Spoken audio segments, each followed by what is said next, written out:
Diddy Kong Racing is absolutely full of awesome glitches, as you can see by these carefully selected clips. And today we're going to be taking a look at how exactly you can trigger these for yourselves in this huge episode of Glitch Picnic. I'll be honest and say I never expected this episode to be so long, but that just goes to show you how many awesome glitches there are to see in this game. And believe me when I say, you're going to want to see most of these. So without further ado, let's jump straight on into this mess of a game and break it wide open, shall we? At the very beginning of the game in the main hub world, switch to a plane and then fly towards the lighthouse down at the beach. You can get out of bounds here by flying slightly to the left of it and barrel rolling into the sea. With the right speed, angle and barrel roll timing, you'll clip into the ground, and if you keep holding A and up on the control stick, you'll glide straight through the wall on the coast, giving you access to the nothingness behind it. You've got unlimited exploration space here too. You can fly pretty much anywhere you want to under the map, and thanks to how the N64 works, you'll see areas just seem to pop into view when you get close enough to them. Being out here isn't all that great though, honestly, because even though you can enter into any world that you want just by flying into its loading zone from the wrong side of the wall, you probably won't have enough balloons to enter the races in the other worlds yet, making it totally pointless. You can, however, enter into the first Whiz-Pig race by flying through the wall into its loading zone, and I really don't think I need to tell you this if you've played the game before, but that skips playing through hours and hours and hours worth of the game. We might as well beat him now that we're here as well, because it's going to set up something for a glitch we're going to look at later in the episode. Personally, I think that knowing that you can do this as soon as you get into the gameplay should really give you a taste of what's to come in this episode. And trust me when I say there are plenty of out of bounds glitches that we're going to take a look at in this game, but the next one that you can find in Hot Top Volcano turns out to be one of the most broken, if you know how to use it properly. In this track, you can clip your way out of bounds in the first pit of flaming death that you come to by collecting a blue balloon and using the boost that you get from it to barrel roll down into the lava at high speed, in a very similar way to how we did it in the hub world. The speed, angle and roll timing that you need to be able to clip out of bounds this time is a little tricky at first, as I'm sure you'll find out when you come to try it for yourselves, because if you aim the plane too far down, then you'll get respawned at the start line, and depending on how much speed you had, you'll be thrown around a little here too. On the other hand, if you don't aim the plane down far enough, you'll just bounce off the lava without glitching through. Give it a few tries though, and you'll be sure to get the hang of it pretty quickly.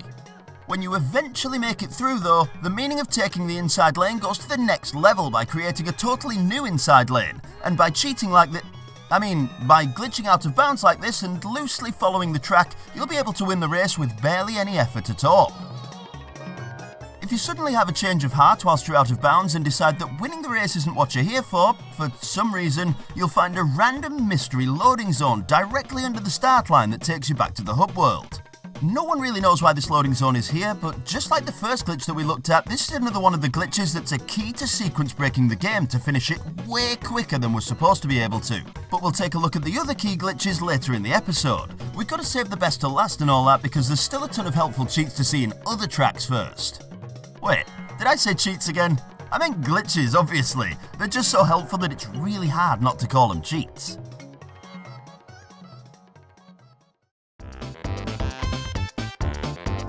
After going through a couple of tricky glitches, you'll be glad to know that there's a lot of easy ones to mix in with the glitches that are made for professionals, like the one we're about to look at in Boulder Canyon. If you've ever played this track, then I'm sure you already know about the bell that raises the drawbridge, forcing you to drive around the outside of the castle. This definitely seems like a fair mechanic. Someone is in first place, putting even more of a gap between themselves and the other racers. Well, that's how it's meant to work anyway, but you'll find that it's even less helpful to us as the player, because only we are affected by the drawbridge. What do you mean, how do I know that? Well, just drive into the bell and stay there ringing it so that the drawbridge raises, and you'll see all the other racers still zoom past you. If you turn around, the drawbridge is still up though. So how is that fair? This is that old chestnut in video games where if it isn't on screen then it doesn't exist, so whilst you're racing forwards you'll never ever know that the AI is cheating like this unless you look at the minimap. But who's got time for that in a racing environment? I'm not really sure if we can count this as a glitch, because if we go by the game's rules, is it really a glitch if we didn't see it happen? Well, yes it is. Those cheating f***s. While we're still on the subject of cheaters, let's take a look at the bosses, because don't you think it's unfair that they get a huge advantage of starting the race one whole entire second before the countdown actually ends? Wouldn't you like to beat them at their own game and do something about it? Well, sadly, we can't do that for most of the bosses, but in the Tricky the Triceratops boss race, there's a glitch that'll absolutely guarantee you a win while putting in barely any effort at all. And fast. As soon as the race starts, turn around and drift into and onto the corner of the wall behind the track, and then start to drive the course normally. If you manage to trigger the glitch, which is totally random by the way, driving past this tree will bring up a wrong way warning. And if you see that sign, it means that all of the checkpoints on the course have been reversed, so the first invisible checkpoint that you come to will instantly finish the race, with you in first place. This glitch is a 50-50 kind of thing, and there's no real way to make it work 100% of the time, but if it doesn't work the first time, you can easily drive around and try again a few more times before you actually lose the race, so don't worry too much about getting it first time. Racing this track normally, I can finish the boss in an embarrassing 1 minute and 17 seconds, but with the glitch, just 17 seconds if I hit it first try. So yeah, a few attempts is definitely worth the risk. There's also a super minor boss glitch in the Bluey the Walrus race that'll take away his 1 second advantage, so clearly nowhere near as helpful as the Tricky glitch, but I guess it's still something. When starting the race, all you have to do is press start whilst the countdown is on screen, and the game will lag enough to force him to start at the same time as you. I'm really not sure why the pause button is so powerful in this particular race, but we shouldn't complain because sometimes that 1 second is the difference between winning and losing. Unless you're me anyway, and you lose by 20 seconds. Then this glitch does not help in the slightest. Since I'm clearly struggling with Bluey and we're already in his course, there's an out of bounds that you can do right behind the start line if you turn around and hop into the corner where this invisible boundary meets this ledge. If you get the timing of the hop just right, you'll bounce up onto the ledge where you're officially out of bounds. You wouldn't be stupid for thinking that this could be a helpful glitch on a track that's all downhill like this, but when you fall off the track you'll eventually fall too far and the game will respawn you back at the start line, at which point Bluey is probably at the finish line, so yeah, not useful at all in this track. As a bonus, I accidentally managed to get the skybox to turn dark, which is unusual. I'm really not sure why this happened, but I could only seem to get it to happen the one time, so have fun trying to figure that one out.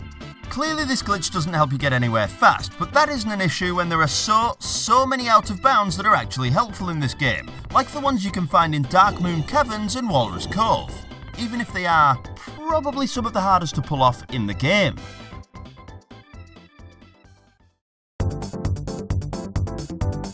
Both of these tracks feature a couple of looping sections that always boost you forward so that you can't fall off them, which makes perfect sense, but that doesn't mean that they're totally foolproof. There's a combination of things that you can do to break out of the loop, but it is hard to get everything just right. Trust me, it took way too long to get the clips for this glitch, so if anything, I really hope you like these ones. If you have enough speed, and can get your hovercraft to face 90 degrees into the loop's wall, as well as hop pretty much exactly where the auto boost takes control of your vehicle, you'll escape the loop and get launched away from the track, which is an amazing feeling the very first time you get it to work. When you eventually manage to escape from the loop, you've just got to be ready to direct yourself back to the track, otherwise you'll be falling down to the respawn point where you'll get sent back to the start line again, just like in all the other out of bounds glitches that we've seen so far. Being ready for success here is almost as difficult as the actual clip, because you never know when you're going to break free, so often end up back on the loop after clipping, which is honestly a controller smashing moment, because it is so frustrating when that happens. The point where the auto boost takes over on both tracks is about here on these lines, but if you're going to try this, I absolutely recommend an emulator and save states before you do it on console, because it is absolutely insane to get this right in the first place. Tarzan Speedruns is the madman that taught me how to do this, and he's got the world record for Walrus Cove and Dark Moon Caverns 3-lap shortcut race, so hats off to him because this has got to have taken some practice. You know, come to think of it, I can't believe it's been about 8 minutes and we've not checked out a totally pointless glitch yet. What is this channel coming to? Well, how about we take a look at this? If you've played the game for long enough, then this has probably already happened to you by accident, but sometimes when you're racing around a track, your cart's wheel will clip into the ground whilst you're winning, killing all of your speed until you're losing. Nice. Not that you'd want to, but this can be triggered pretty much anywhere you like by driving up an angled slope and sliding back down onto the flat ground below you. And if you have some time to waste, then you should definitely try it out on some of the hub worlds to make this pointless glitch a game-breaking one. Just try calling TT whilst you're stuck like this and you'll spin in a circle forever, and even if he manages to talk to you, you can't exit the dialogue box anyway. All you can do is change the time trial option, so yay! You'll be glad to know that there are many more ways that this game can screw you over unexpectedly like this just because of things that are out of your control, like janky collision too. I mean, this is an N64 game, so what do we expect? If there's anything that we know about this era of gaming, polygons always seem to have some kind of gap in them that you can squeeze into accidentally, and this game is no different. In Diddy Kong Racing, glitching into walls and getting stuck in random places seems to happen when you slam into them at high speed, and for that reason, speedrunners are responsible for finding glitches that'll probably only happen once in a lifetime. So instead of spending my own lifetime trying to get any of these to work, all of these clips are taken from the professionals getting their runs completely ruined by unexpected, game-breaking glitches. It looks so frustrating, honestly. These glitches, without a doubt, are way more fun for us than the runners that experienced them in the first place, I'm pretty sure. So let's take a moment to thank them for the pain and sacrifice that they suffered to get these clips.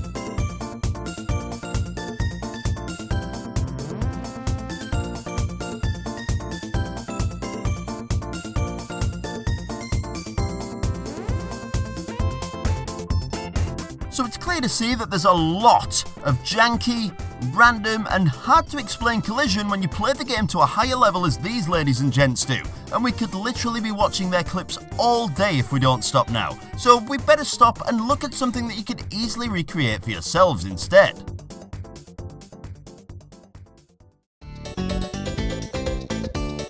If you find yourself struggling to get ahead when racing in a kart, there's a really easy way to increase your top speed, and the technique is just to tap A instead of holding it. Yeah, I know, it's weird.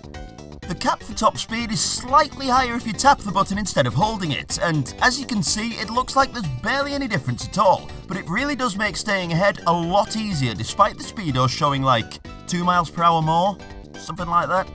This one might be worth trying if you're still struggling with bosses or tough races 25 years after the game was released, but you've got way more willpower than me if you're still trying to do this after that long. It really shows your true dedication.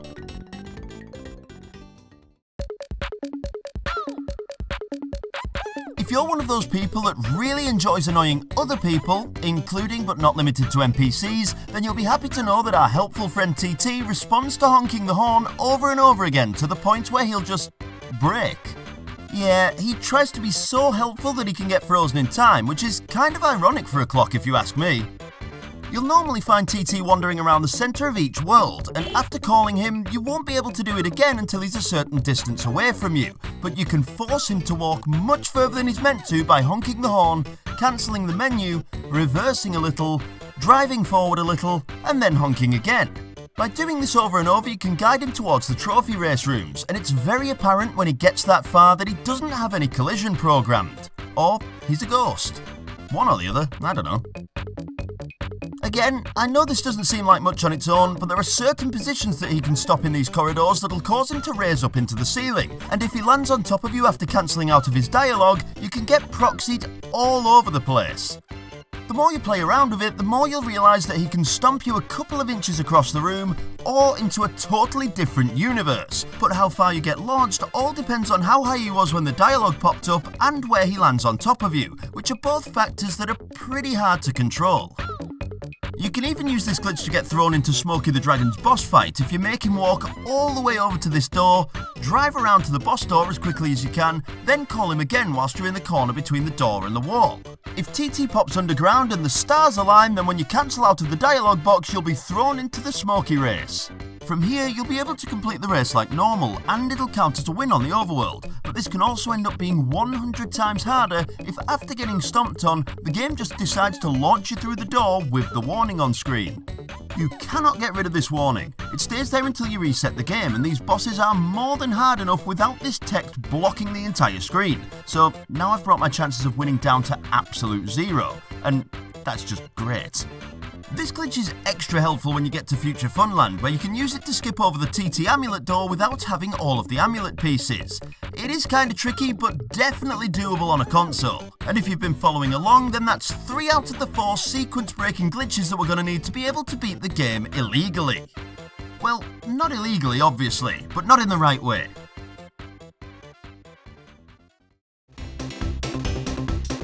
Something that should be illegal though is how easy this out of bounds lap skip is in the Japanese version of the track Spaceport Alpha. This is by far the best lap skip in the entire game, and all you need to do to get out of bounds to start it off is fly up and into this pillar. And that's it. Once you're out of bounds, you'll need to fly in a triangle shape to get the lap to count, starting in the top left of the map, then going to the bottom right, and finally to the bottom left next to the start line, using the minimap as a guide so that you don't get lost. Okay, I made this look and sound easy, but honestly, this takes some time to master. Getting enough height to get over the pillar whilst avoiding the projectiles and being accurate enough to get through that little gap is hard. And if you do get out, be careful not to fly too low as usual because you'll be sent back to the start line, of course. As mentioned, this is a Japanese exclusive glitch, so if you're watching this video, chances are you probably aren't fluent in Japanese, so you'll just have to trust me that this was a real oversight that made one of the final courses in the game super easy. There's one last out of bounds glitch found in Treasure Cove that we need to take a look at, and to do it, you just need the old plane and barrel roll trick that we used a couple of times at the start of the video. While you're on the start line, you'll be able to see a booster in the air just to the right of the track, and that's the key to getting this one to work. When the race starts, take a sharp right and fly into the booster on the left-hand side of it, aiming the plane down as hard as you can. Before hitting the water, make sure to barrel roll to the left to get forced under the wall and out of bounds again. Flying into the left-hand side of the ring is really important here, because if you don't, then you'll ram straight into this rock, which obviously isn't what we want. But if you get it right, you're free to navigate out of bounds and finish the race fast. The only problem with being out of bounds in these tracks is that you have to loosely follow the track in some kind of way to get the lap to count, and unlike the other courses that we've completed glitch laps on, this one can be a little tricky as there's one section of the course that bulges out, forcing you back in bounds. But after a while, like most of these glitches, you'll get the feel for it and be able to finish the race in no time whatsoever. There are more out of bounds glitches in this game, and I mean way more, but I think it's time to check out the last, most complicated glitch you'll need to sequence break the game.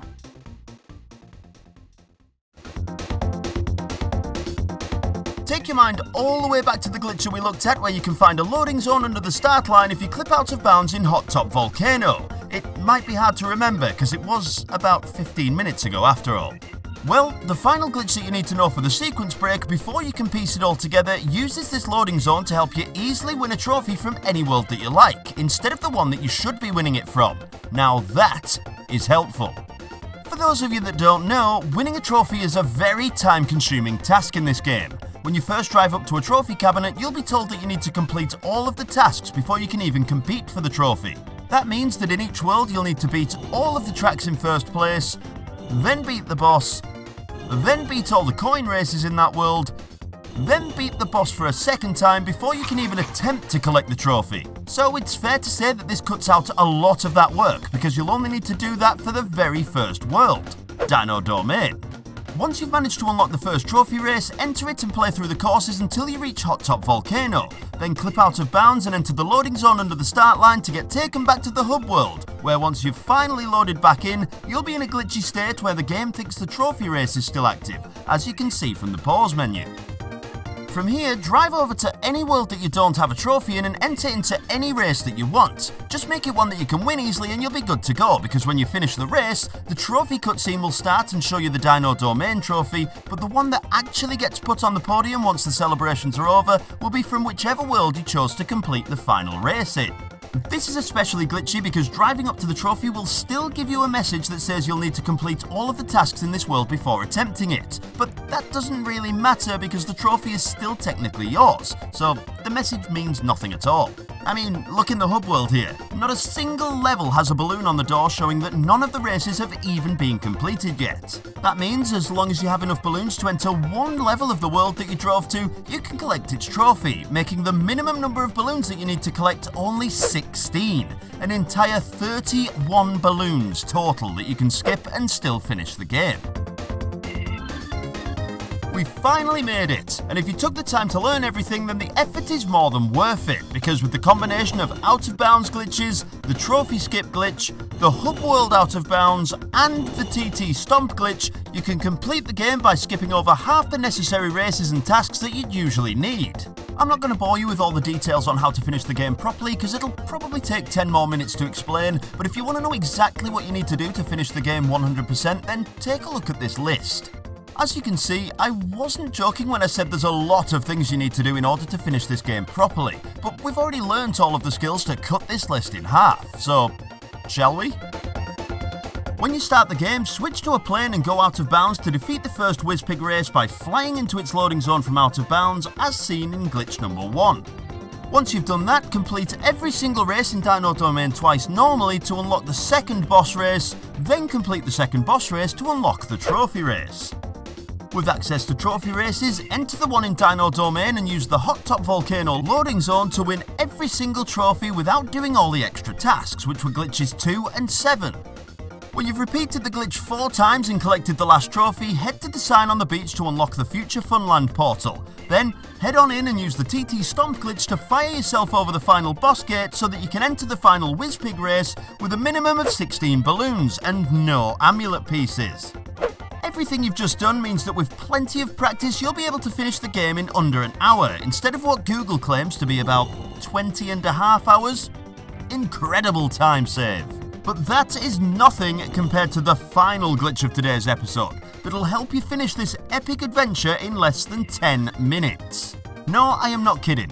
Really saved the best, and actually one of the easiest, until last today. I bet you didn't know that there are 2 ways to play 2-player adventure mode in Diddy Kong Racing. One of them is the legitimate way where you input the cheat code Joint Venture, but this isn't true co-op mode in my eyes because, yeah, races are in split screen mode, but the hub worlds are still only accessible by player 1, so they get all the choice in where you're going next. You can change that easily though by flying into the under-track loading zone in Hot Top Volcano whilst in a 2-player race, because that'll load you back into adventure mode with split screen active. As soon as you're loaded back onto the hub world, player 2 will instantly fall through the floor until they hit a respawn point to be put back on solid ground, but from there they could drive around like normal. As normal as it can be anyway. There is so much wrong with this glitchy state that we've caused because the game takes all of its information for this hub world from the most completed save on your cartridge. So even though you'll have 0 balloons and no way to collect any, you'll see that the first Wizpig race and the portal to Future Funland will already be unlocked if you have a save that's that far through the game. Just look at the sign on the beach. It don't lie. All 4 trophies collected. That was legitness. When you decide to head into Future Funland, you'll be able to see this weirdness a little better. For example, my save is 100% completed, so every door in here has 2 balloons on it, even though I still get a warning that I don't have enough when driving into them. And speaking to TT just confirms this once and for all, as he'll show you exactly what you've collected through your entire journey, minus the balloons. Look at this. All keys, amulet pieces, and trophies. But still no balloons. Oh well. We've never let a door in this game stop us before, and since you're never supposed to have a plane in this area, you can just fly up through the windows to get out of bounds and reach the final door. Though, it can be kinda distracting up here. Playing hide and seek and trying to find each other in the blue abyss is honestly kinda fun. Once you're done playing around up here, either player can fly through the doorway into the final boss where the race will take about 30 seconds to start. For some reason, player 2's camera will just float off into the track for a little while before setting itself correctly. But when it eventually positions itself right, you're free to go. Just win the race to complete the game and get the true final ending cutscene. Yeah, maybe I should have mentioned this a lot sooner. I guess you can just ignore all the other complicated, hard to follow glitches and just use this instead.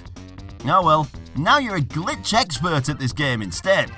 And with that guys, that's the end of today's Glitch Picnic. I'd like to throw a huge shout out to the Diddy Kong Racing speedrunning community because without them I'm pretty sure this episode wouldn't have been possible. You'll find a couple of links to their Twitch channels and YouTube channels in the description below this video, and I'd also like to throw out a huge shout out to the Patreon supporters who this month are Max Wegner, Talentless Hack, and Himdog. You guys are single-handedly supporting this channel, and you have been for years, so I really do appreciate that. Thank you all very much for watching until the end. I hope you all enjoyed, and I will see you all in the next video. And don't forget, I love you all. Mwah.